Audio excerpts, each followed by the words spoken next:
Bangladesh cricket board মাদ্রাসার ছাত্রদের জন্য টুর্নামেন্টের আয়োজন করতে যাচ্ছে, বিষয়টাকে আপনি কিভাবে দেখছেন? দেখুন, ক্রিকেট বা ফুটবল বা অন্যান্য যে সমস্ত খেলাধুলা আছে, এই সমস্ত খেলাধুলার বিধান অন্য সাধারণ মানুষের জন্য যেমন মাদ্রাসার ছাত্রদের জন্য তেমন। ইসলাম শরিয়ার বিধিবিধান সকল মুসলমান, প্রাপ্তবয়স্ক, নারী, পুরুষ, সুস্থ বিবেক সম্পন্ন সকলের জন্য সমানভাবে প্রযোজ্য। এক্ষেত্রে সাধারণ মানুষের জন্য, আলেম ওলামাদের জন্য, স্কুল কলেজের জন্য, মাদ্রাসার ছাত্রদের জন্য আলাদা বিধান নেই। আমাদের সমাজের মানুষ অবশ্য মাদ্রাসার ছাত্র বা আলেম ওলামাদের কাছ থেকে এক ধরনের এক্সপেক্ট করেন, আবার সাধারণ মানুষের কাছ থেকে আরেক ধরনের এক্সপেক্ট করেন। এক্সপেকটেশনের ব্যাপারটা হলো যে মাদ্রাসার ছাত্ররা বা আলেম ওলামারা পরিপূর্ণ দিন পালন করেন, এটা তাদের সুধারণা। আবার বাকিরা দিন থেকে অনেক দূরে, সেটা একটা বাস্তবতা। সেই প্রেক্ষিতে হয়তো এক্সপেকটেশনটা হয়ে থাকে। কিন্তু শরিয়ার বিধান যখন আমরা জানবো, সেক্ষেত্রে আমাদের জন্য এটি মৌলিক বিষয় জানতে হবে, জানা জরুরি। সেটা হলো মাদ্রাসার ছাত্র বা অন্যদের জন্য আলাদা কোনো বিধান নেই।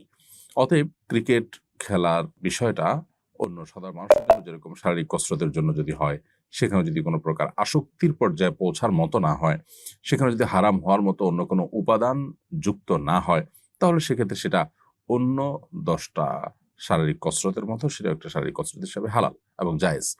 এখানে টাকনোর উপরে আপনি প্যান্ট রাখেন, আপনি যদি হাফ প্যান্ট না পরেন, অর্থাৎ আপনার সতর উন্মুক্ত না করেন, এবং আপনি যদি আসক্তির লেভেল পর্যন্ত না নিয়ে যান, সেখানে যদি জুয়ার কোনো আপনার আয়োজন না থাকে, সেখানে যদি বিপদ দিগির আয়োজন না থাকে, তাহলে এই টুর্নামেন্টে অংশগ্রহণ করা মৌলিকভাবে শারীরিক কসরতের উদ্দেশ্যে এটা জায়েজ আছে।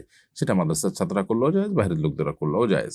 কিন্তু এর বাইরে যে প্রচলিত ক্রিকেট বোর্ড বা আন্তর্জাতিক বা দেশীয় যে সমস্ত আপনার খেলাধুলাগুলো হয়ে থাকে, যে সমস্ত টুর্নামেন্ট আয়োজন হয়ে থাকে, সেগুলোতে আমরা জানি যে সেখানে আর্থিক লেনদেনের বিষয়টা থাকে, খেলোয়াড়কে টাকা পয়সা দেওয়া হয় এবং খেলোয়াড় এটাকে পেশা হিসেবে নেন।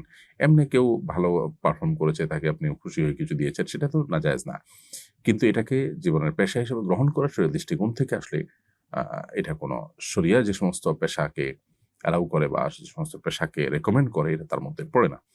এর বাইরে যদি অন্য কোনো হারাম উপাদানের সাথে যুক্ত হওয়া ছাড়া এমনি টুর্নামেন্ট আয়োজন হলো, সেখানে ভালো যারা করলো তাদেরকে থার্ড পার্টি কেউ পুরস্কার দিল, তারা নিজেরা খেলোয়াড়রা নিজেদেরকে কেউ কারো কিছু দিল না, তো এটা মৌলিকভাবে জায়েজ কাজ। সেটা মাদ্রাসার ছাত্ররাও করতে পারে এবং সেখানে হারামের কোনো উপাদান যেন না থাকে, সে বিষয়টা লক্ষ্য করে তারা করলেই হলো।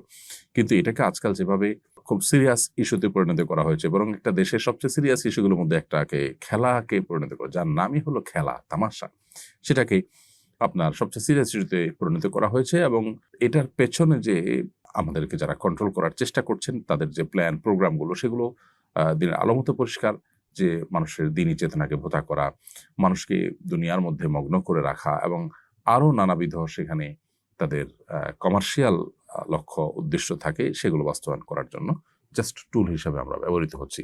সে বিষয়গুলো আমাদের মাথায় রাখা দরকার এই সমস্ত টুর্নামেন্ট আয়োজন করার ক্ষেত্রে বা সেগুলোতে অংশগ্রহণ করার ক্ষেত্রে।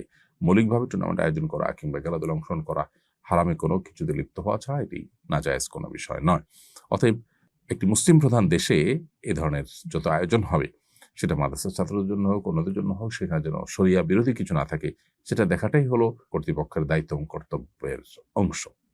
খোলাসা কথা হলো যে মাদ্রাসার ছাত্ররা এটাতে অংশগ্রহণ করলে সেটা হারাম কোনো উপাদান না থাকলে, কসরত, শারীরিক কসরতের উদ্দেশ্য হলে সেটা অবশ্যই জায়েজ আছে, যেটা অন্যদের জন্য জায়েজ আছে।